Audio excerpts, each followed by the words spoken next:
자, 오늘 함께 은혜 나누실 말씀입니다. 오늘 말씀은 누가복음 11장 27절에서 28절까지 있는 말씀입니다. 신약성경 112페이지에 있습니다. 누가복음 11장 27절, 28절입니다. 봉독해 드리도록 하겠습니다. 이 말씀을 하실 때에 무리 중에서 한 여자가 음성을 높여 이르되 당신을 뵌 태와 당신을 먹인 젖이 복이 있나이다 하니 예수께서 이르시되 오히려 하나님의 말씀을 듣고 지키는 자가 복이 있느니라 하시니라. 아멘. 아멘. 여러분, 기도 가운데 말레이시아 선교 잘 다녀왔습니다. 인사드리겠습니다. 감사합니다. 집이 참 좋습니다. 교회는 우리 교회가 제일 좋습니다. 돌아와 보니까 또 해외에서 공부도 하고 생활도 하시는 우리 또 성도님들이 이렇게 모여서 함께 예배 드리는 거 보니까 또 마음이 훈훈하고 따뜻한 것 같습니다. 이제 집에 돌아왔구나 하는 생각이 드는데, 오늘 찬양 중에 솔로 했던 찬우 형제, 잠깐 어디 뒤에 있어? 일어나봐. 지금 독일에서 공부하고 있는데요. 좋아졌어. 진짜인 줄 알지? 더 열심히 하라고. 네, 우리 찬우 형제 독일에서 공부하다가 잠시 나왔습니다. 뜨거운 박수 부탁합니다. 오늘 찬양 너무 좋았어요. 고마워. 네. 가기 전에 솔로 또 할 수 있는 기회가 있었으면 생각해 봅니다. 지휘자님 들으시고 참고해 주셨으면 좋겠고, 그 다음에 말레이시아에 있는 우리 김경진 집사님, 해나, 은별이 다 함께 왔는데, 아이들은 지금 저기 다른 데 가서 예배 드리나요? 같이 왔나요? 같이 있어요? 해나, 은별이 다 자리에서 좀 일어나고, 또 우리 김민철 집사님, 한국에서 오셨습니다. 가족들하고 좀 떨어져서 살고 있었는데, 우리 잠깐 경진 집사님 잠깐 일어나고, 뜨거운 박수로 우리 환영하겠습니다. 잘 오셨습니다. 감사합니다. 다들 제가 이렇게 선교지 돌아다니면서 또 이렇게 여러 소식을 통해서 우리 성도님들이 어디에 있든지 다 건강하고 또 행복하게 주님 말씀 안에서 살려고 몸부림치는 모습을 보면서 행복한 마음을 금할 길이 없습니다. 오늘도 우리가 설교 중에 말레이시아 선교사님들 좀 만나볼 기회가 있을 텐데요. 그 이야기를 하기 전에 먼저 이번 설교 시리즈가 등 긁어주는 목사님입니다. 여러분들이 신앙생활하면서 좀 궁금했던 것들, 좀 이렇게 근지러웠던 것들, 제가 가능하면 좀 더 가까이 다가가서 여러분과 함께 이제 대화도 하고 여러분의 궁금증도 좀 풀어주는 그런 컨셉으로 설교를 준비했는데, 뜻하지 않은 은혜가 있었습니다. 사실은 계속 해왔던 일인데, 우리 집사님들 중에서 몇 분이 예배가 끝나고 나면 우리 교회 주보라든지 성경 말씀, 또 설교 말씀 들었던 것에 대해서 주보도 올려주시고, 여러 사이트에다가, 그리고 우리 교회 사이트뿐만 아니라 외부의 페이스북은 물론이고 여러 가지 그런 사이트에다가 다 우리 교회의 소식들을 올려주시고, 또 말씀 들으면서 또 깨달았던 것들을 묵상하면서 일주일 동안 우리가 온몸 묵상하면서 깨달았던 것들을 이렇게 올려주시는데, 제가 이제 말레이시아에서 돌아와서 토요일날 새벽에, 밤 비행기로 와서 새벽에 도착을 했는데, 어제 교회 와서 딱 열어봤더니, 항상 그랬던 것처럼 우리 집사님 한 분이 지난주 설교에 대한 묵상을 삶 속에 배어나는 아주 따뜻하고도 생생한 묵상을 이렇게 올려주셨어요. 간증으로. 그래서 오늘은 그 다음 질문, 다음 궁금증에 대해서 함께 이야기를 나누기 전에 올려주신 글을 잠깐 여러분과 나누는 시간을 좀 가져볼까 합니다. 아이고, 잊어버렸다. 김 목사님 번호가 몇 번이지? 032. 김 목사님 빌려가지고 와서 죄송합니다. 0322. 오케이. 자, 어제 제가 급하게 글을 올리신 집사님과 통화를 했어요. 그러면서 이제 집사님이 이름을 꼭 밝히지 않아도 되지 않으시겠느냐라고 말씀하셔서, 제가 이무성 집사님에게 이름은 밝히지 않겠다고 말씀을 드리면서 2017년 8월 12일 오후 4시 46분에 우리 밴드와 그리고 아프리카 예수마을 사람들 공동체 밴드에 올려주신 글입니다. 저에게 있어 갈릴리 호수는 화장품 업계입니다. 매일같이 호수로 나가고 하루에도 한두 번씩 호수를 지나 왔다 갔다 합니다. 저에게 갈릴리 호수는 익숙한 곳이고 모르는 사람을 제 배에 태워 가이드해 줄 만큼 잘 안다고 생각하는 곳입니다. 그런 갈릴리 호수에 며칠 전 풍랑이 일었습니다. 제 고객사에서 신제품 런칭과 관련된 견적을 요청해 왔고, 저 역시 저의 매입처인 화장품 제조 공장에 빠른 견적 제시를 요구했습니다. 그런데 10일이 지나도 견적을 못 주는 겁니다. 결론인즉 국내 화장품 경기가 좋지 못해 제조회사마다 매출이 빠지는 상황 속에서 내부적으로 유관부서끼리 경쟁이 붙어 어디까지가 자신들의 매출인가를 시비하고 있는 상황이었고, 힘 있는 부서가 저의 견적 요구에 태클을 걸고 있는 상황이었습니다. 나의 의지와는 상관없이 벌어지는 일, 고객사에 원만하게 한 제품이라도 공급해서 잘 정책해야 고정 매출이 되는 힘든 과정, 의뢰한 화장품 제조 공장이 덩치가 크다 보니 그들 내부의 헤게모니 싸움에 계속 영향을 받아야 하는 나의 위치, 갈릴리 호수에서 비록 작지만 큰 빚 지지 않고 배 한 척 마련해 살고 있는 나, 원치 않는 풍랑이 일 때마다 생존하기 위해 발부둥치는 삶. 그때 주일 선포되어진 말씀이 생각났습니다. 저물미에 배는 바다 가운데 있고 예수께서는 홀로 물에 계시다가 바람이 거스름으로 제자들이 힘겹게 노젓는 것을 보시고 밤 사경에 바다 위로 걸어서 그들에게 오사 지나가려고 하시매, 제자들이 그가 바다 위로 걸어오심을 보고 유령인가 하여 소리 지르니 그들이 다 예수를 보고 놀람이라. 예수께서 곧 그들에게 말씀하여 이르시되 안심하라, 내니 두려워하지 말라 하시고 배에 올라 그들에게 가시니 바람이 그치는지라. 제자들이 마음에 심히 놀라니 이는 그들이 그 떡 떼시던 일을 깨닫지 못하고 도리어 그 마음이 둔하여 졌음이로라. 마가복음 6장 47절에서 52절까지의 말씀. 그래, 내가 원치 않는 풍랑이 일고 있다, 힘들다. 예수님은 어디 계시지? 뭐라고 말씀하시지? 기도하자. 내가 할 수 있는 게 없다. 사실 가까운 목장원들에게 중보기도를 요청하고 싶은 마음도 굴뚝 같았지만 힘겹게 노젓는 상황 속에서 어디서부터 어디까지 어떻게 설명해야 할지도 답답한 상황이었습니다. 겨우 아내에게 얘기하고 아내 품에서 기도하고 풍랑이 잠잠해지길 기다리는 수밖에 없었습니다. 안심해라, 나 여기 있다, 두려워하지 말아라. 주변 상황을 늘 살펴보며 살고 풍랑이 일 때마다 그것을 쳐다볼 수밖에 없고, 쳐다보는 것이 마음과 생각에 떠오르고 풍랑이 일든 바람이 그치든 노젓기라는 방향성을 멈출 수 없는 나의 삶. 그 가운데 나를 선택해 주시고 함께 동행하고 동역하자 하시고 떡 5개와 물고기 2마리로 남자 5,000명을 먹이시고 호수와 바람을 창조하시고 그리고 작은 배의 선주 되신 예수님을 바라보기 원합니다. 예수님, 저에게 와 주세요. 그리고 배에 올라 말씀해 주세요. Please. 안심해라, 나 여기 있다, 두려워하지 말아라. 주일 설교 말씀 묵상 중에서 은혜로운 묵상, 간증, 또 삶의 현장에서 고백되는 기도 이렇게 올려주셔서 너무 감사합니다. 박수로 하나님 앞에 영광을 돌려드렸으면 좋겠습니다. 수요일 날 그 온몸 묵상 모임뿐만 아니라 여러 그 모임들이나 혹은 그 여러 예배들을 통해서 여러분들의 신앙이 고백되고 특별히 그 선포된 말씀대로 살아봤더니 내 삶에 이런 변화가 있더라, 혹은 이런 문제가 있더라 하는 그런 고백들이 여기저기서 들려오고 또 교회 여러 그 커뮤니티에 올라오는 것을 볼 수가 있습니다. 다음 주에도 제가 소개를 해드리겠습니다만, 여러분 그 여러분들의 신앙을 고백하는 건 참 중요한 것 같아요. 누군가 그 동일한 깨달음을 얻고 또 그 같은 아픔 속에서 여러분들이 극복한 그런 은혜의 고백들을 함께 나눌 수 있다면 그것이 하나님께서 우리를 이 땅에 보내시고 또 지금 우리에게 주신 그 삶의 호수 위에 나의 삶이라는 배를 띄워놓으신 또 하나의 목적이 아닐까라는 생각을 가져봅니다.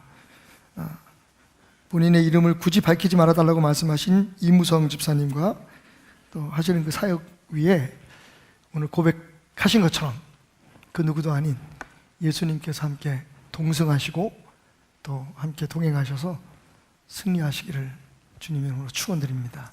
그 여러분 함께 또 기도해 주시길 부탁을 드리겠습니다. 자, 오늘 두 번째 시간입니다. 그래서 이제 오늘도 그 성도님들의 그 가려운 부분이 어딘가 하는 궁금증을 가지고 있는데, 오늘은 특별히 멀리서 해외에서 가려운 것이 있는 분들이 연락을 주셨습니다. 지금 바로 연결해서 함께 대화를 나눠보도록 하겠습니다. 자, 안녕하세요. 말레이시아 선교사 전성규. 김희정입니다. 선교사님 그동안 수고 많으셨습니다. 이번에 정말 큰 일을 하셨잖아요. 우리 성도들에게 그 보고를 좀 해주셨으면 좋겠습니다.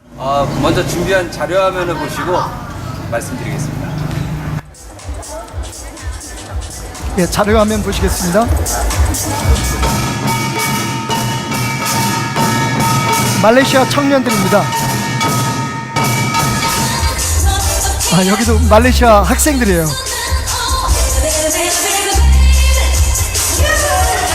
역시 말레이시아 청년들입니다.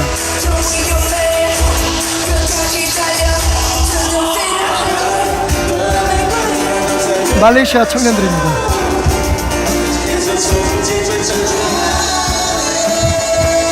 자, 여기서부터 우리 팀입니다.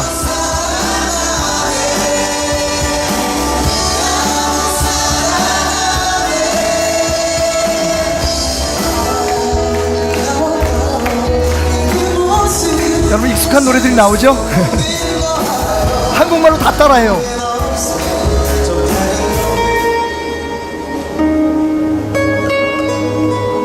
그리고 함춘호 집사의 연주가 계속됐습니다.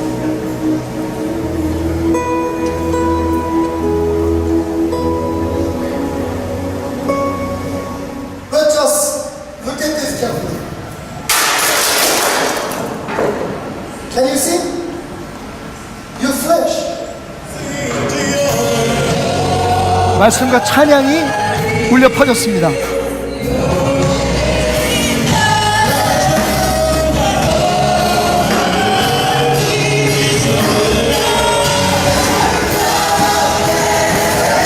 열광적인 예배가 하나님 앞에 올려집니다.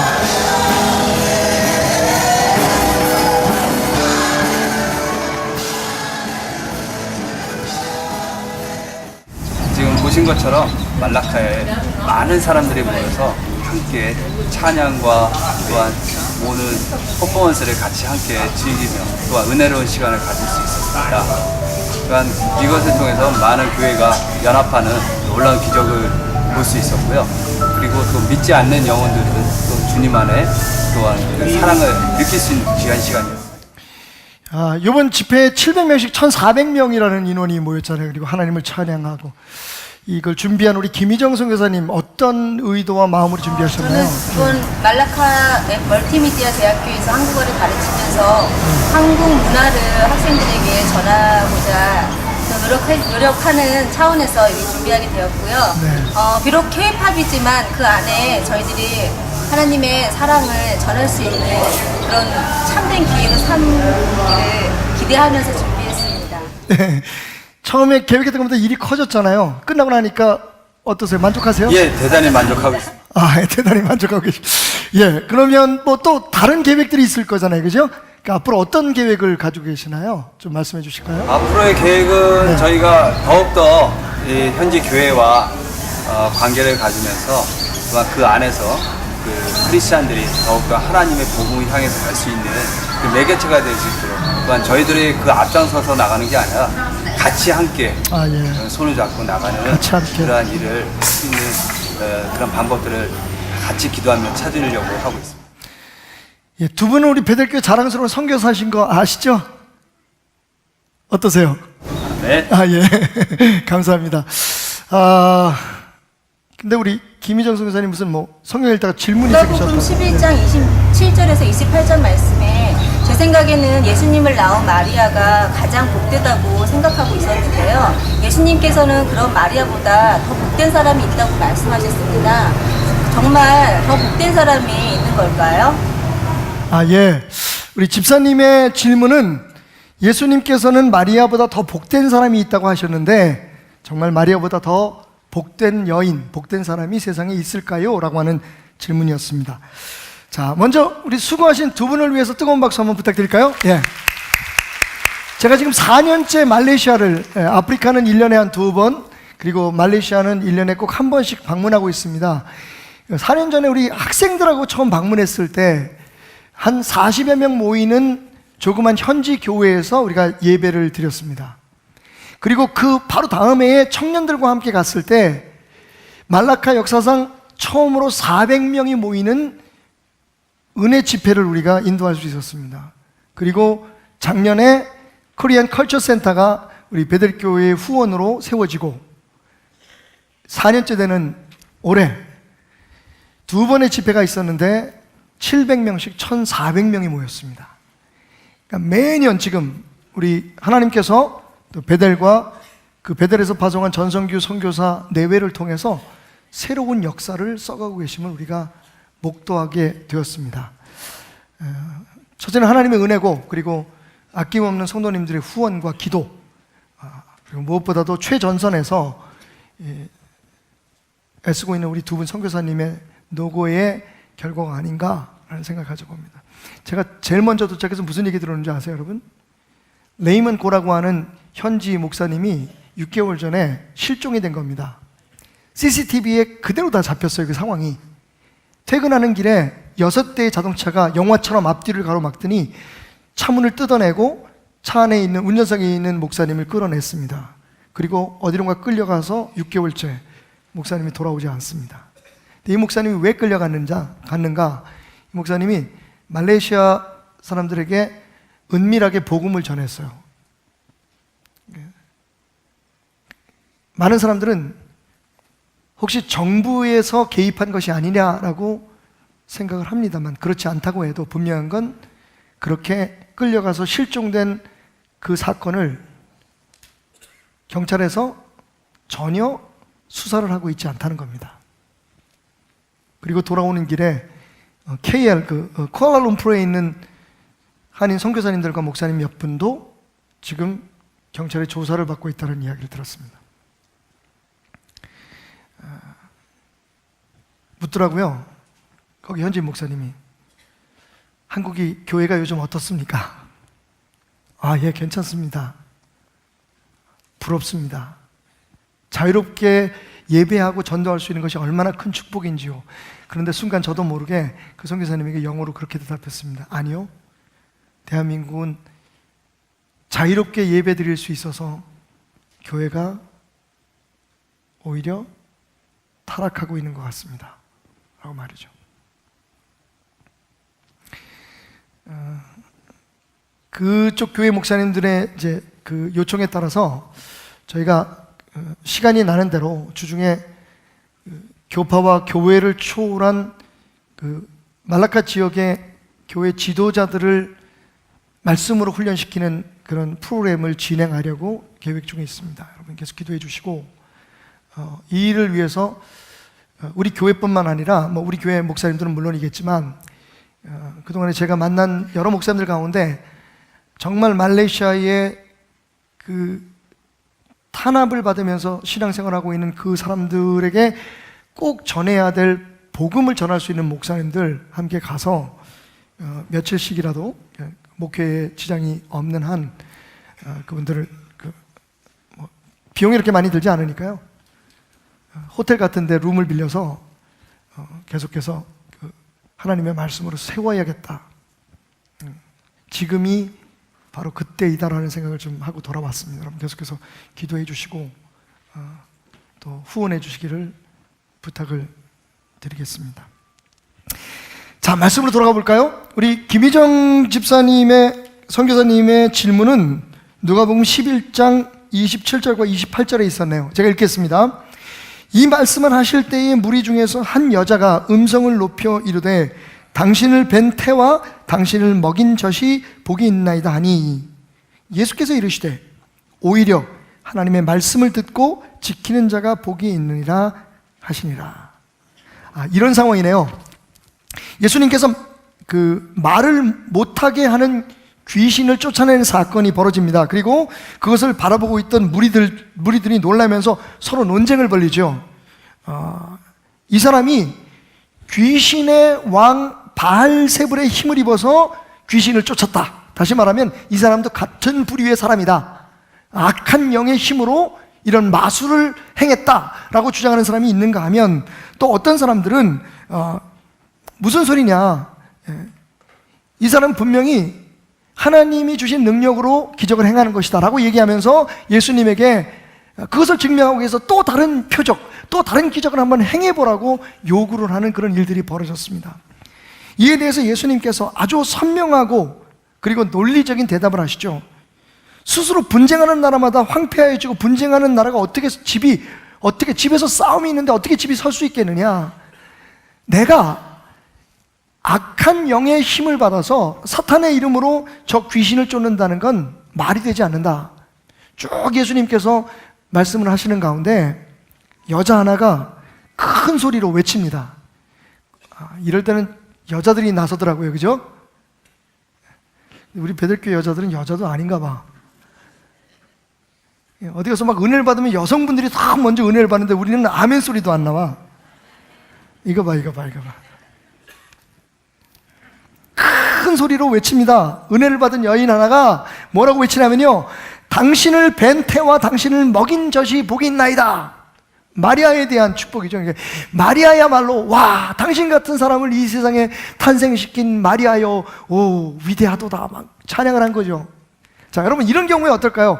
혹시 여러분의 자녀들이 좋은 대학교를 들어갔든지 아니면 어떤 업적을 이루었다고 하던 큰 회사에 취직을 했다면 사람들이 이제, 아유, 집사님 복도 많어, 권사님 복도 많어. 혹은 오늘 이 상황처럼 누군가 여러분들을 칭찬하면서 여러분들의 부모님을, 아유, 당신 같은 아들이 있는 엄마는 얼마나 좋을까? 라고 얘기하면 주로 우리는 어떻게 반응하죠? 별 말씀을. 속으로 흐뭇해하면서 그렇게 겸손하게 대답을 하든지, 아니면 아예 안 그렇습니다. 그렇게 얘기를 하든지요. 그죠? 아니면 그냥 감사합니다 라고 얘기하는 것이 일반적인 반응일 것입니다. 그런데 여러분, 예수님은 약간 동문서답을 하고 계시는 것 같아요.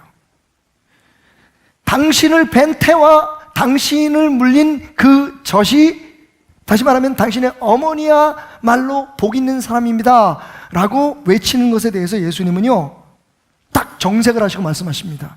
무슨 소리를?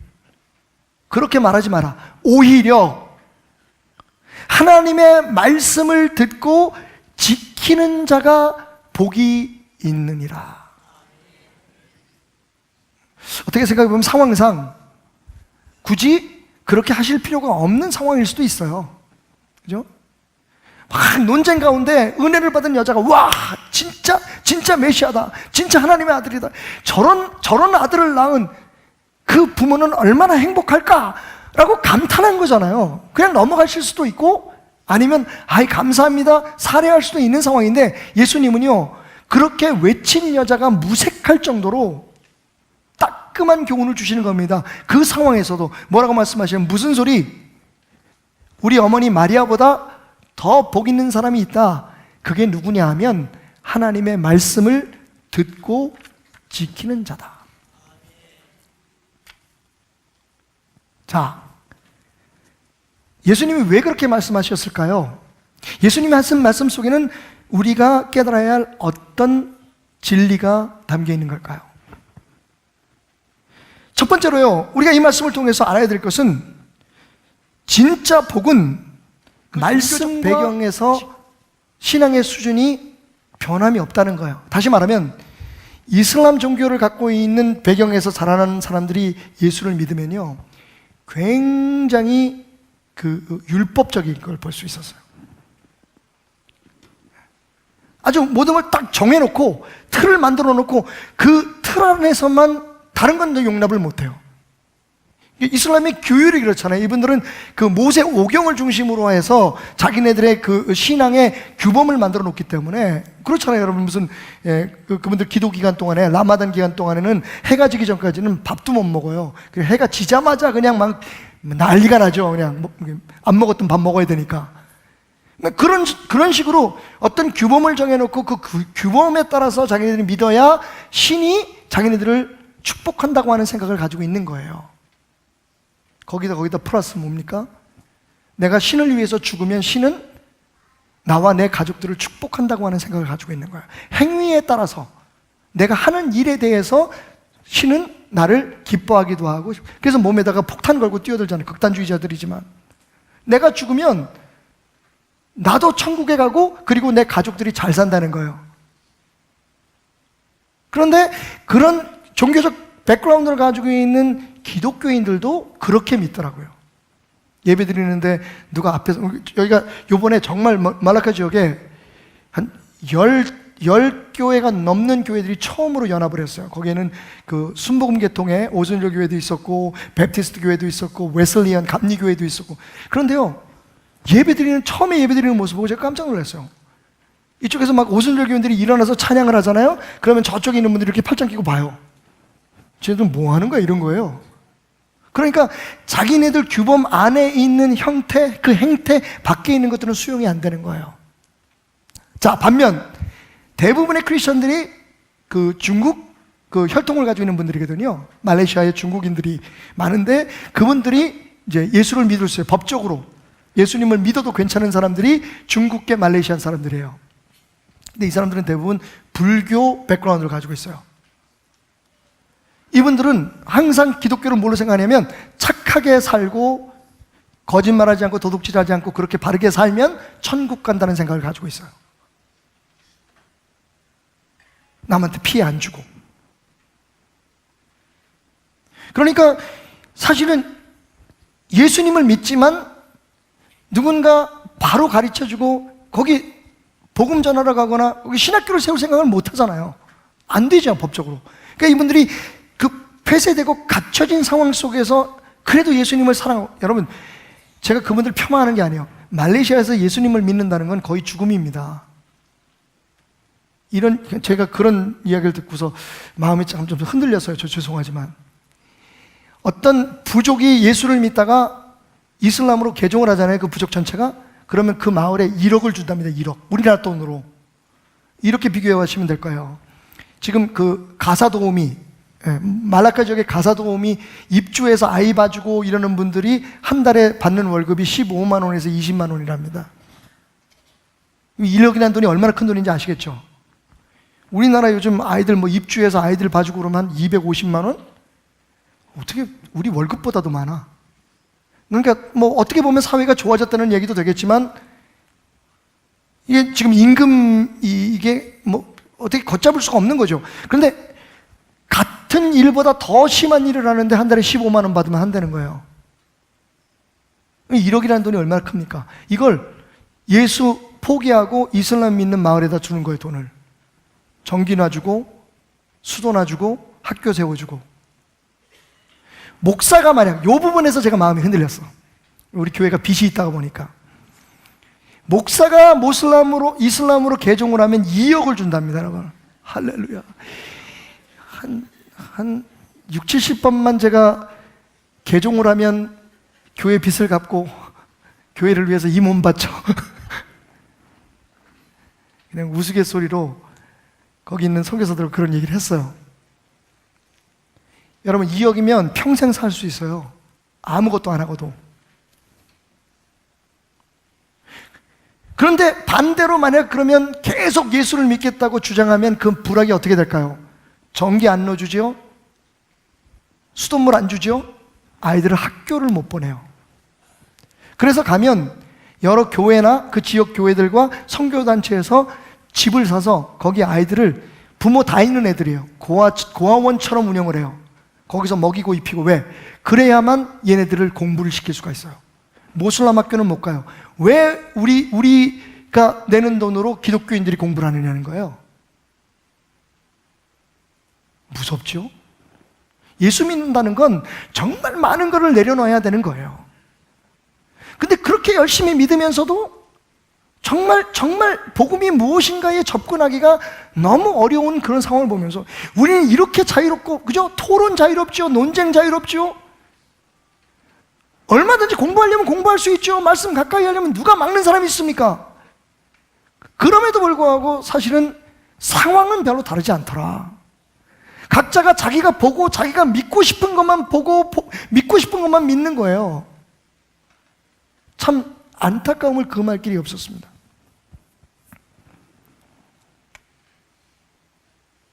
여러분, 예수님은 오늘 말씀하십니다. 우리 어머니 마리아가 복된 건 날 낳아서가 아니야. 나를 낳아야 된다고 하는 그 말도 안 되는 엄청난 하나님의 믿겨지지 않는 말씀에 아멘, 제가 그렇게 하겠습니다라고 순종한 것이야.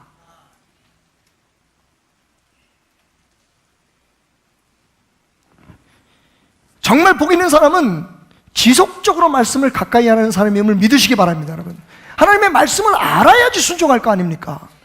많은 사람들이 하나님의 말씀에 순종한다고 하면서 자기가 원하는 일을 하고 있어요. 여러분, 순종은 하나님의 말씀에 대한 우리의 반응인 것이지, 내가 하고 싶은 거를 하나님의 이름으로 하나님의 뜻이 이루어질 것이라고 축축하고 해내는 게 아니에요. 하나님의 말씀에 대한 나의 반응인 거죠. 굴복하는, 내 생각이 하나님의 말씀과 달랐는데 하나님의 말씀이 이해가 되지 않는데 그게 하나님의 말씀이라는 게 확신이 드는 순간 내 자신의 생각이고 내 자신의 의지고 그걸 내려놓는 게 순종인 거죠. 마리아가 했던 것처럼. 말씀이 없는데 우리가 배우고 우리가 들었던 것처럼 이렇게 하면 하나님 앞에 순종하는 거야. 그래서 10,000,000금을 내놓고 집문서를 가져오 보십시오. 그게 순종은 아닙니다. 내가 하는 행위의 크기에 따라서 순종의 크기가 정해지는 게 아니라 내가 어떻게 하나님의 말씀에 굴복했느냐가 순종의 크기를 결정하는 거예요. 그런데 어떻게? 오늘 말씀하시죠? 말씀을 듣고 들어야 됩니다. 여기서 듣는다는 말은 문법적으로 현재 진행형이에요. 들은 것으로 끝나면 안 돼요, 여러분. 내가 충분히 알고 있다고 생각하시면 안 됩니다. 그 말씀을 끊임없이 들어야 돼요. 여러분, 여기서 듣는다는 말은 단순히 귀로 듣는다는 얘기가 아니겠죠? 그 말씀을 이해하고 분별하고 그 말씀대로 살아가기로 결단하는 모든 행위가 듣는다는 말과 관계돼요. 자, 여러분, 이게 얼마나 중요한지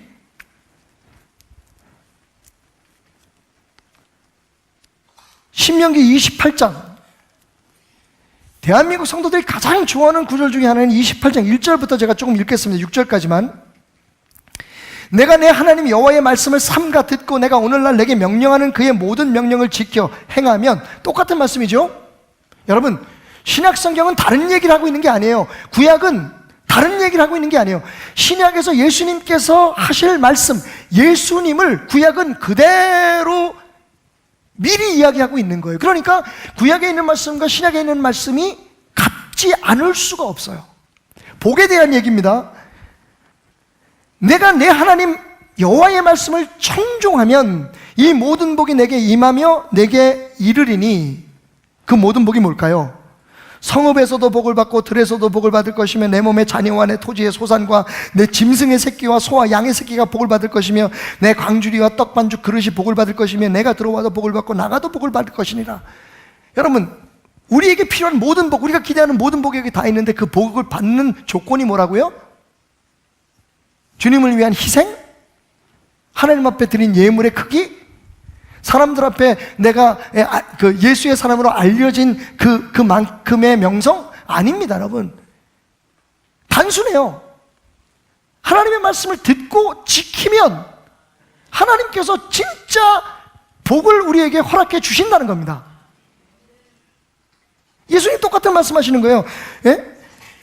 너희가 하나님의 말씀을 듣고 청종하고 듣는다는 거예요. 그리고 묵상하고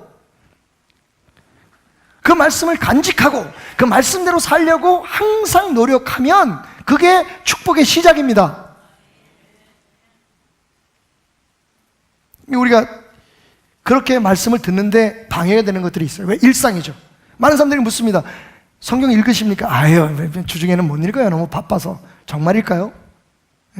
아유, 뭐 아침부터 저녁까지 직장에 가 있는데 집에 오면 피곤해서 쓰러지는데요. 뭐 저녁에는 회식 있고 뭐 있고 주말에는 또 친구들 만나야죠. 아유, 주일날은 교회 가가지고 말씀을 못 읽어요. 이것도 이상해. 교회 가는데 말씀을 못 읽어. 그것도 방해가 되는 요소가 될 때가 있어. 교회 일에 너무 바빠가지고. 식당에서 일하는 분들은 어떻게 말씀 읽겠어요? 예? 하루 종일 뭐 아침부터 밥하고 나면 저녁에 또 설거지 해야지. 끝나고 나면 아이고 허리 아파 그러고 누워있다가 보면 말씀 읽을 시간이 없다는 거죠. 솔직히 저는 설교하느라고 말씀 읽을 시간이 없어요. 이게 뭔 얘기야 도대체. 이유는 있어요. 그런데 여러분 들어보십시오. 이 이야기가 아마 여러분들이 굉장히 그 큰 깨달음을 드릴 거예요. 브루노라고 하는 그 수도사가 있었어요. 수사가 있었는데 이 사람이 굉장히 영역이 있었어요. 어느 날 마음 놓고 말씀을 보려고 딱 앉았는데 여기저기서 개구리가 그냥 깨골깨골깨골 울어대는 거예요. 그러니까 이분이 능력 있는 분이니까 개구리들한테 외쳤어요. 조용히 해! 지금 나 말씀 보잖아. 그랬더니 개구리들이 조용해졌어요. 그런데 개구리들이 조용히 하면 말씀이 읽혀질 거라고 생각했는데 그 다음부터는 자기 마음속의 소리가 복잡해진 거예요. 그러니까 한쪽에서 이런 생각이 드는 거예요. 아니 하나님이 저 개구리들 울라고 그렇게 만들었는데 쟤네들이 입 다물고 있으면 하나님이 기뻐하실까? 뭐 이런 생각이 드는 거예요. 그러니까 한쪽에서 생각해요. 그럼 당연하지. 네가 하나님 말씀 보고 있는데 개구리들은 조용해야지. 근데 또 한편에서 말하길 무슨 소리야? 그럼 개구리들은 뭐하러 이 세상에 있는 거야? 그래서 하나님 앞에 물었어요. 하나님, 제가 개구리들만 조용하면 말씀을 읽을 줄 아는데 제 마음에 여러 가지 복잡한 생각들이 제가 하나님의 말씀에 집중하는 걸 방해하고 있네요. 그랬더니 하나님이 마음속에 말씀하시기를 창밖을 내다봐라. 저 개구리들이 지금 뭐 하고 있는지. 그래서 창밖을 내다보더니 개구리들이 앉아있는 거예요. 그러니까 왠지 모르게 자기가 미안한 거야. 그죠? 개구리들은 깨굴깨굴 해는 게 맞아요. 근데 자기가 성경 읽는다고 온 세상의 모든 짐승들을 다 입을 다물게 한다면 하나님이 창조하신 그 목적이, 그래서 문을 열고 깨구리들을 바라보면서 미안해 얘들아, 울어, 괜찮아. 깨구리들이 막 다시 이제는 안 울던 깨구리들까지 막 같이 우는 거야. 그런데 놀라운 건 그리고 돌아와서 성경을 딱 폈는데 여러분 수천만 마리의 깨구리가 울어도 말씀이 집중할 수 있겠더라는 거예요. 그래서 알았대요. 내가 말씀을 주목하지 못하는 건 주변 환경이나 주변의 번잡함 때문이나 혹은 나의 일상 때문이 아니구나. 여러분, 말씀을 묵상하고 말씀 속에서 사는 건, 뭐 성경 들고 다니면서 여러분 통독하라는 얘기 제가 아니잖아요. 그죠?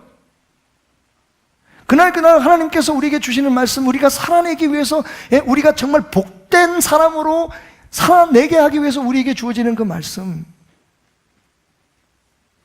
화장실에서는 그걸 묵상 못하겠어요? 부엌에서 일하면서 묵상 못하겠어요? 핑계인 거예요, 핑계. 읽으려고 하면 안 돼요. 억지로 읽어요. 제가 이번에 통독 클래스에 대해서 우리 박철주 목사님한테 그런 말씀 드렸어요. 성경을 읽어서 독파하는 건 좋은데 도대체 그게 무슨 의미가 그렇게 있을까? 여러분 그 수고에 대해서 제가 무시하는 게 아니라 목사님 그렇게 하지 말고 이제는 좀 그 의미를 좀 생각하면서 읽으셨으면 좋겠어. 어르신들도. 지금 우리들의 문제가 그거예요. 나 성경 공부 얼마나 해서 나 신학교 나왔어. 나는 성경책을 몇 번 내가 읽고 있어. 난 말씀을 몇 절을 외우고 있어. 나 교회 30년 다녔거든. 그래서 뭐예요, 여러분? 그게 우리를 복된 사람으로 만들지 못한다는 게 예수님 말씀이잖아요. 심지어는 우리의 직분이 뭐냐가, 제가 목사로 해서 복되다고 생각하는 건 착각이에요, 여러분. 제가 복될 수 있다면, 여러분, 전제하에 제가 정말 복된 사람이 될 수 있다면 저도 깨닫는 거예요. 하나님 말씀대로 순종해야 되는 거죠, 저도.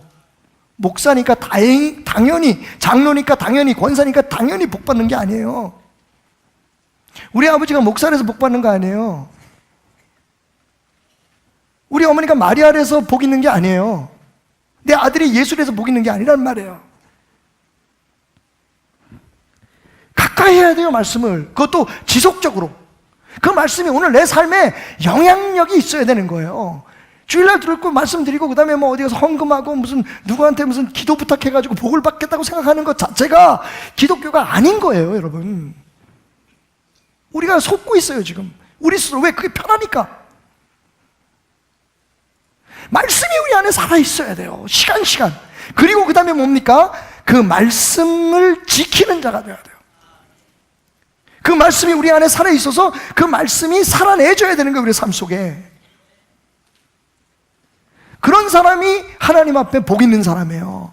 그런 사람은 돈도 있을 수도 있고 돈 없을 수도 있어요. 그런 사람은 좋은 대학교 외국 유학까지 갔다 올 수도 있고 그렇지 않을 수도 있어요. 사업에서 성공할 수도 있고 그렇지 않을 수도 있어요, 여러분. 그런데 하나님의 말씀대로 순종하면 하나님의 뜻이 우리의 삶 속에 이루어질 수밖에 없기 때문에 우리가 복된 거예요. 자, 시편 1편. 복 있는 사람은 악인들의 길을 따르지 아니하며 죄인들의 길을 서지 아니하며 오만한 자들의 자리에 앉지 아니하며 패스. 그는 시냇가에 심은 나무가 철을 따라 열매를 맺으면 그 잎사귀가 말하지. 이게 진짜 이게 그가 하는 모든 일이 다 형통을 이루다. 아멘. 여러분, 그럼 복 받습니까? 2절이에요. 2절 뭐라고 얘기하죠? 오직 여호와의 율법을 즐거워하여 그의 율법을 주야로 묵상하는 자로다. 그 결과가 복 있는 사람이 돼서 악인의 꾀를 쫓지 않고 죄인, 우리의 힘으로는 안 돼요, 여러분. 이건 제 고백이에요. 하나님의 말씀을 끊임없이 가까이 하고 그 말씀을 지키려고, 최소한 지키려고 노력하는 것조차 없으면 우리가 세상에서 이겨낼 수 있는 길이 없어요. 그렇게 말씀을 묵상하며 살았더니 그 결과가 뭡니까? 세상이 다 힘들고 어렵고 메마르고 마르는 계절이 온다고 할지라도 그게 경제적으로나 정신적으로나 관계에 있어서나 문화적으로 그래도 하나님의 사람은 푸르름을 잃지 않을 것이며, 중요한 게 있죠. 모든 일이 다 형통할 것이다. 하나님의 뜻대로, 하나님의 방법대로 되어간다는 거예요. 내 생각, 내 방법이 아니라 하나님의 뜻대로 되는 거예요. 왜? 하나님의 말씀대로 순종하면서 살기 때문에. 그런 사람의 목표는 하나예요. 주님의 뜻을 이루소서. 조용한 중에 기다리니 진흙과 같은 날 빚으사 당신의 형상 만드소서. 하나님, 내게 힘 주세요, 내게 지혜 주세요, 내게 아이디어 주세요, 그래서 내가 돈 많이 벌게 해주세요. 이게 아닙니다, 여러분. 내가 좋은 대학 가게 해주세요. 그게 아닙니다. 하나님, 내게 지혜 주시고 은혜 주시고 능력 주시고 열심 주셔서 하나님의 뜻을 나를 통해 이루어 주십시오라는 것이 우리의 고백이 되어야 된다는 거예요. 다시 말씀드리지만 진짜 복은 누군가에서 주어지는 거 아닙니다, 여러분. 심지어는 예수님도 여러분에게 복을 줄 수 없어요. 여러분들이 예수님을 영접하기 전에는. 복된 사람은 내 아들이 좋은 대학교 들어가서 여러분 복된 거 절대로 아니에요. 내가 어떤 집안에서 태어난다고 해서 복된 거 아닙니다, 여러분. 세상적으로는 복된다고 얘기할 수 있어요. 그것도 무시할 수 없겠지만 만약 그것이 우리의 인생의 목표라면 여러분은 기독교인 아니에요. 우리의 복은 하나님의 사람들이 누리는 진짜 복이어야 하고, 그 복은 어떻게 주어집니까? 하나님의 말씀을 순종하는 사람들에게 주어집니다. 그 말 앞에 캐톨릭은 고개를 숙일 수밖에 없는 거예요. 아니, 개신교도 마찬가지예요. 뭘 해야만 하나님이 기뻐하신다고 생각했던 우리들의 생각들이 잘못됐다는 거예요. 분명히 우리는 무엇인가를 해야 되죠. 하나님의 나라를 이루기 위해선 내 재물과 나의 모든 연약함들까지도 다 주님 앞에 드려야 되는 것이 맞습니다. 그런데 그것이 복받기 위한, 다시 말하면 하나님이 생각하시기에 복 같지도 않은 복을 얻기 위한 투자라면 하나님은 여전히 마음 아파하실 거예요. 간증으로 마치겠습니다. 제가요, 돌아오는 길에 참 은혜를 많이 받았습니다. 아침에 그 지역 목사님들이 아침 식사라도 같이 하고 가라고 뭐 좀 부탁하고 싶은 것이 있었던 것 같아요. 근데 우리 장로님들이 아주 세게 기도하신 것 같아. 청지기 장로님들. 왜냐하면 제가 해외 선교만 갔다 오면 뭔가 하나 좀 가지고 오거든. 돈 들 일이 생긴단 말이야. 근데 이번에 우리 장로님들이 얼마나 세게 기도를 했는지, 저희가 집회를 끝나고 뒤풀이 딱 하고 들어왔는데 그 야시장에 가가지고 현지 음식을 먹었어요. 그날 이제 제가 대접하는 날이었는데 떠난다고, 제가 일부러 여러분 광고도 그래서 그 바로 떠나는 그 전날 했잖아요. 그 이유는 성도님은 괜히 선교 자주 가는데 부담 가지실까봐. 근데 우리 장로님들은 또 그 알고 계셨으니까 조금 이렇게 모으셔가지고 적지 않은 돈을 저한테 그 선교비를 주셨어요. 청지기회 이름으로. 교회에서 준 거 아니고. 그래서 너무 감사한 마음으로 이제 가져가서 그 선교사에게 좀 주고, 그리고 이제 남은 돈 가지고 거기 그 식사를 대접하는데 28명이에요. 아무리 말레이시아의 음식값이 싸다고 해도 싸지 않아요.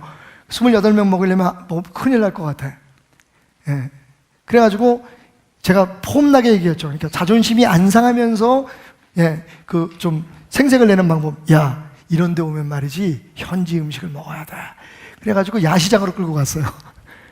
그래가지고 거기 이렇게 자판 놓고 장사하는 데서 현지 음식을 먹는데 28명의 아이들이 거기 음식들이 막 향도 있고 그렇잖아요. 너무너무 잘 먹는 거예요. 그래서 막 행복하게 이제 그 중에 믿지 않는 애가 2명 있는데 2명 다 교회 나가기도 결심을 했어요. 눈물을 흘리면서 고백하더라고요. 자기가 가지고 있었던 예수 믿는 사람들과는 전혀 다른 사람들의 모습을 봤다는 거예요. 그게 뭔지는 모르겠어요. 여자 자매인데 눈물을 흘리면서 저 돌아가면 교회 다니겠습니다. 얼마나 큰, 말레이시아 사람들 수십 명이 예수를 믿겠다고 결단한 것도 은혜지만 그보다 그 아이 하나가 선교팀에 조인했다가 예수를 믿겠다고 결심하고 돌아왔다는 것 자체가 너무너무 행복했어요.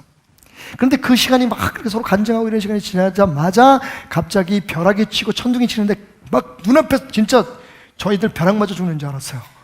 그러니까 믿음이라는 게 웃기더라니까. 조그맣게까지 하나님 할렐루야 하나님이 이렇게 하셨습니다 이러고 조금 벼락 치니까 하나님 나 무슨 죄 지은 거 있나 이러면서 비가 쏟아지기 시작하는데요. 아침까지 이 말라카 지역이 홍수가 났어요. 밤새도록. 나는 그렇게 제가 평생 본 천둥, 번개, 벼락 다 봤어요. 새벽까지 잠을 못 잘 정도로 그렇게 때려치더니 비가 오는데요. 그래가지고 이 목사님들이 아침에 이제 저를 만나서 뭔가를 이제 부탁을 하면 분명히 우리 베델교회 또 무슨 헌금할 일이 생길 텐데 할렐루야 아멘. 목사님들 집이 전부 다 물에 잠긴 거야. 그래서 전화가 왔어. 미안해서 어떡하냐고. 미안하기는 행복하지. 물론 이제 제가 돌아오면서 제 마음속에 기도한 점은 있지만 그래가지고요 진짜 아무도 그냥 건드리지 못한 상황에서 저희가 편안하게 와서 비행기를 타고 온 거죠. 근데 오는 길이 한 2시간 반 정도 걸렸어요. 그 KLCC라고 하는 우리 한국 삼성에서 지은 쌍둥이 빌딩 있잖아요. 그 빌딩을 꼭 한 번씩 들렸다 가야 되니까 저는 이제 여러 번 갔지만 아이들이 처음이니까 그래서 거기 이제 한번 가자. 그래서 그걸로 가는데 2시간 반 정도 걸리더라고요. 근데 오는 길에 전성규 선교사가 너무 힘들었나 봐요. 그것이 함춘호 씨 비롯해서 가는 음악인들이 최고의 음악인들이잖아요. 팬텀 싱어즈라고 하는 프로그램 아십니까? 그걸 만든 사람들이에요. 이 함춘호 씨나 이런 사람들이. 거기에 음악 감독을 했던 분이 같이 가신 거예요. 그러니까 이분은 허접한 이런 기기 가지고는 콘서트를 못 하는 거예요. 최고가 돼야 되는 거예요. 근데 그 말레이시아에서 그걸 어떻게 구해요? 기가 막힌 게 하나님이 걸러서 한 음향회사가 그걸 다 가지고 리스트 보낸 걸 그대로 다 가지고 있었어요. 한국에서도 희한하죠? 그대로 세팅하고 했어요. 그런데 그 과정에서 선교사가 얼마나 속이 탔겠어요. 그 나중에 차 타고 오면서 그 얘기를 하더라고요. 목사님 저 너무 힘들었어요. 미안해. 내가 못 도와줬지. 근데 그 얘기를 하는 거예요. 근데 목사님 저 행복해요. 왜? 이번에 굉장히 중요한 걸 깨달았어요. 그게 뭐냐? 저는 사업하러 와서 먹고 살려고 여기 와가지고 선교사가 선교를 하고 베들교에서 선교사가 되라고 하는 그런 그 임명장을 주는 순간부터 제 나름대로 많은 것을 버렸다고 생각했어요. 돈에 대한 욕심도 버리고 그동안에 세상에서 즐기고 그런 것도 다 버리고. 왜냐하면 사람들이 나를 보니까 쟤는 선교사래, 쟤는 한국에서 온 예수 전하는 사람이래. 그러니까 모든 삶이나 이런 것들이 다 절제를 해야 되니까 참 제가 많은 걸 버렸다고 생각했어요. 그런데 이번 일을 하면서 막 화가 나고 짜증이 나고 아이씨 엎어버릴까? 하지 말까? 이런 생각하는 순간 뭘 생각했냐면요, 내가 다 버렸는데 내 자신을 버리지 못했구나 하는 생각을 갖게 됐어요. 제 머릿속에 스쳐가는 생각이 있었어요. 그게 우리다. 우리 흔히 목사님들이나 선교사들이 하는 얘기가 그거예요. 우리 장로님들이나 또 교회 사역자들이 하는 얘기예요. 나 목사 되기 위해서 뭐 월급 조금 받고 뭐 어떻게 하고 뭐 집도 버리고 가족도 버리고 뭐 나는 내 꿈도 버리고. 그래서 뭐? 하나님이 버리래서 버린 거예요? 아니면 우리가 버리고 싶어서 버린 거예요? 아니, 우리가 버리면 뭔가. 그래서 나중에 뭐라고 하는 줄 알아요? 하나님 나 이렇게 버렸는데 왜 나 축복 안 해주냐고 얘기를 해요. 그게 저예요. 그게 전성기였던 거예요. 여러분, 정말 하나님이 원하시는 건 내 생각을 하나님 말씀 앞에 굴복시키는 거지, 하나님이 내 재산이 탐이 나겠소? 내가 유명해지는 걸 하나님이 기뻐하지 않으시겠소? 하나님이 정말 원하시는 건 어떤 상황에서나 하나님의 말씀, 제가 뭘 희생한다고 해도, 내가 뭘 버린다고 해도, 내가 남들처럼 그렇게 살지 못하는 길을 선택한다고 해도, 여러분, 그게 하나님께서 명령하신 거라서 그렇게 한다면 그게 은혜지. 지금 우리가 버린다고 얘기하는 건 내가 끊었어, 나 그거 안 해, 내가 교회 다니느라고 이거저거, 그거 다 자기가 하려고 한 것들이에요. 그건 다 내 의지, 그것조차도 순종이 아니라 과시라는 거예요. 여러분, 그래서 제가 말씀을 성교에게 마지막으로 가르쳤어요. 야, 우리 복 받는다고 뭐 술 끊지, 담배 끊지, 뭐 끊지, 뭐 안 하지, 뭐 재산 막 하나님 앞에 다 바치지. 어떤 사람들은 진짜 하나님 앞에 축복받기 위해서 자녀들 복 받게 해달라고 한다면 집문서도 갖다 주는 사람이 있다더라. 여러분, 하나님 그거 기뻐하실까요? 만약 그것이 하나님이 진짜 그 사람을 축복하기 위해서 요구하신 거라면 그게 집문서가 아니라 가지고 있는 모든 걸 다 목숨까지 바치는 게 순종이죠. 그런데 지금 대부분 우리는요, 우리 느낌으로, 우리 의지로 그 일을 하고 나서 하나님 앞에 따져요. 왜 이렇게 나 희생했는데, 내가 예수 잘 믿으려고 얼마나 고생하고 있는데 하나님 나 왜 축복 안 주십니까? 그게 누구냐면 제자들이에요. 마태복음 4장에 보면 18절에 제자들이, 특별히 거기 베드로, 요한, 야고보, 안드레 이렇게 4명이 나오죠. 그들이 그물을 버렸다고 나와요. 예수님을 따르기 위해서. 그리고 20절에 보면 그들이 20절에 그물을 버렸다는 얘기가 나오고요. 22절에 보면 배와 아버지를 버렸다 그래요. 가족을 떠난 거예요. 배를 버렸어요. 그리고 예수님을 따랐어요. 근데 그 사람들이 변했나요? 안 변했어요. 그 안 변했다는 게 어디 나오냐면 마태복음 19장 27절에서 베드로가 뭐라고 그러는지, 그 제자들이 뭐라고 그러는지 아십니까? 우리가 당신을 위해서 모든 것을 버렸는데 우리에게는 무엇이 있겠습니까? 라고 얘기를 해요. 이 사람들이 버린 이유는 그보다 더 좋은 것을 하나님이 주실 거라고 생각했기 때문이에요. 그건 거래였어요. 순종이 아니었어요. 제자들이 언제 변합니까? 성령이 오셔서 그들의 성품과 그들의 고집과 그들의 생각들을 다 내려놓게 하신 후에야 하나님의 역사가 시작됩니다. 제가 제 동생뻘 되는 선교사에게 고백했어요. 선교야, 고맙다. 차 타고 오면서 내가 또 우니까 집사람이 아유 또 온다. 여보, 운전하는데 방해되잖아. 흘러나오는 눈물을, 그 감사함과 그 깨달음의 고마움을, 제가 앞으로 누리게 될 축복에 대한 기대를 참을 수가 없었어요.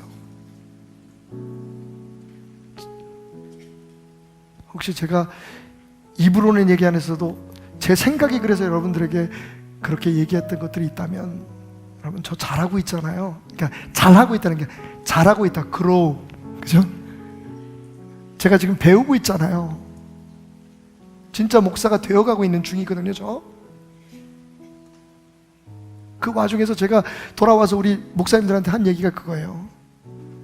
목사님들 뭐 목사하면서, 목회하면서 야간 근무하고, 박봉 월급도 조금 받고, 아이들 그 교육비도 안 주는 교회에서 일한다고, 난 그럼에도 불구하고 난 이 교회를 안 떠나. 그러고 혹시 그걸 자랑거리로 삼은 일이냐?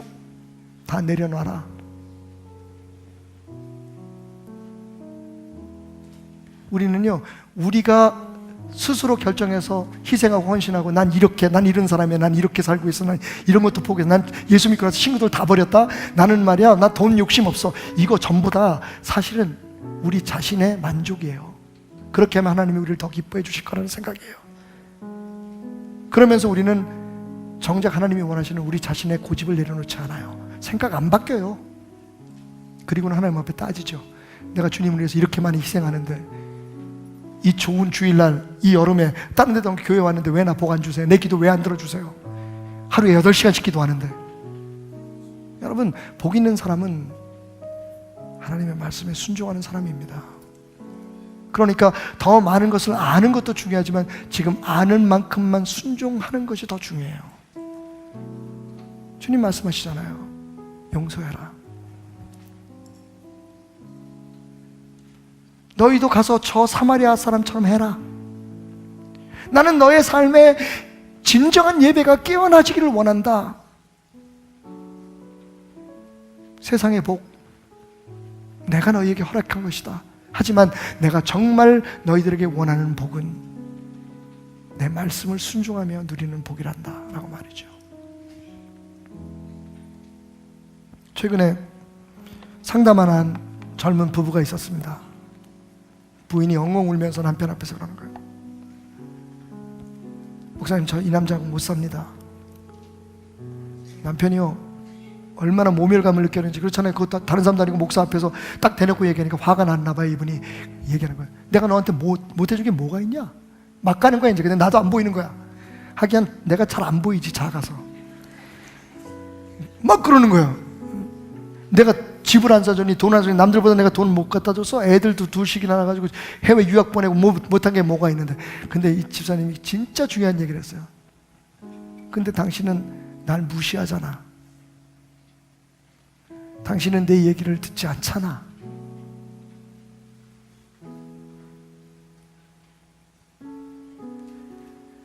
그날 그 가녀린 집사님이 통곡하듯 외친 그 말 한마디가 선교길에 돌아온 제 가슴을 두들겼어요. 하나님, 제가 못한 게 뭐 있습니까? 죽으라고 달력이죠. 부족한 건 많아도 제 나름대로 그래도 이 시대에 좋은 목사 되려고 몸부림친 거 주님 아시잖아요. 그걸 위해서 제가 제 이름을 내려고 했습니까? 그냥 제가 좋아서 하는 일들 뿐인데요. 근데 왜 하나님 우리 교회가, 왜 우리 성도들 저렇게 아픈 사람들 안 고쳐주시고 복 안 주십니까? 주님이 그렇게 말씀하신 것 같았어요. 정작 내가 원하는 나를 리스펙트하는 걸 너는 잊었잖아. 넌 네 자신의 고집과 생각을 내 앞에 내려놓지 않았잖아. 넌 나를 무시했잖아. 여러분, 특별히 오늘 자기가 어떤 훈련을 받고 혹은 어떤 교회를 다녀서 그리고 자기 자신이 얼만큼 기도하고 얼마나 말씀을 많이 알아서 내가 교회에서 어떤 위치에 있기 때문에 내 믿음은 안전하다고 생각하는 사람들에게 도전합니다. 그것이 하나님의 명령이었습니까? 아니면 자의적인 선택이었습니까? 하나님은요, 복잡한 분 아니십니다. 하나님이 없어서 여러분에게 하라 그러신 거 아닙니다. 하나님이 원하신 건 단순한 순종입니다. 말씀을 가까이 하세요, 제발. 어디 가서 그냥 머리 한번 꾹 누르고 감사원금 몇 푼 내고서 복 받으려는 그 미신적인 신앙을 버리십시오. 하나님은 당신을 원하시는 거지, 당신의 어떠한 위대한 행위를 원하시는 것이 아닙니다. 하나님 앞에서 자살을 해보십시오. 하나님께서 여러분을 축복하실지. 하나님이 원하시는 건 지금 하나님 말씀 앞에 단순한 순종입니다. 단순한 순종입니다. 그것이 오늘 김희정 선교사님이 던진 질문, 마리아보다 더 복 있는 사람이 있을까요? 세상을 구원한 예수님의 어머니였는데요, 여러분, 있습니다. 그것이 예수님의 마음입니다. 누구든지 하나님의 말씀을 듣고 지키는 자가 진짜 하늘나라엔 복된 자다.